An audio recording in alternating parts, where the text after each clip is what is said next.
l'Odyssée des musiques noires, qui est un travail collectif que nous avons réalisé avec mon équipe à la fois de journalistes à Mondomix et une équipe aussi qui a travaillé sur la réalisation multimédia à Atelier 144.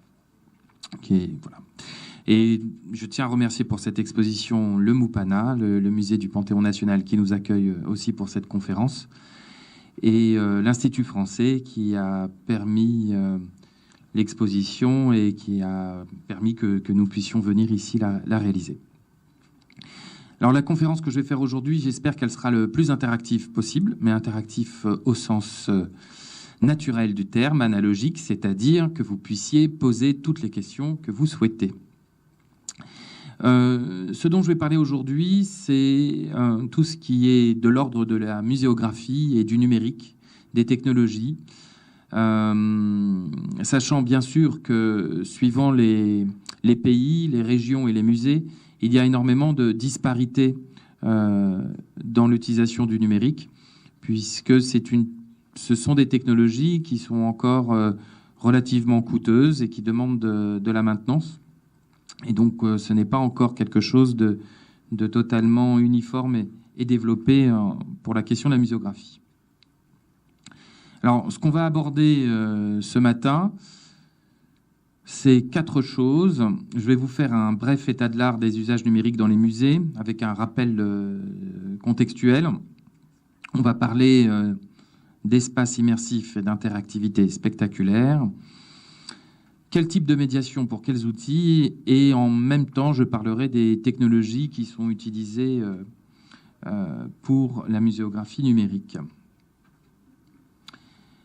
Alors, la situation, je vais vous faire un bref état, une analyse qui est personnelle sur des distinctions de base lorsqu'il est question de muséographie.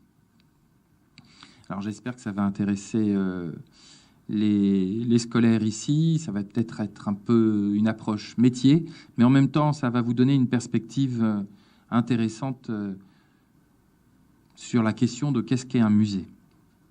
D'abord, je tiens à distinguer 2 choses, la notion de musée et de monument. Ce n'est pas tout à fait la même chose. Et souvent, lorsqu'il est question de monument, l'espace de visite est l'intérêt primordial de la visite elle-même. Par exemple, ici à Haïti, la citadelle ou le palais sans souci, ce sont des monuments. Il n'y a pas, au-delà du monument, des contenus en tant que tels. Et on parle d'un monument plutôt que d'un musée. Ici, au Panthéon, nous sommes à la fois dans un monument et dans un musée. Vous avez au centre le monument qui est le Panthéon avec la tombe des ancêtres fondateurs de ce pays, et puis toute une partie muséographique autour de cette tombe symbolique. Bien sûr, les expériences et les exemples que je vais vous donner sont plutôt des exemples de musées français, mais j'essaierai de l'adapter à la petite connaissance que j'ai ici de votre pays. Vous avez sur les objets présentés 7 missions de conservation.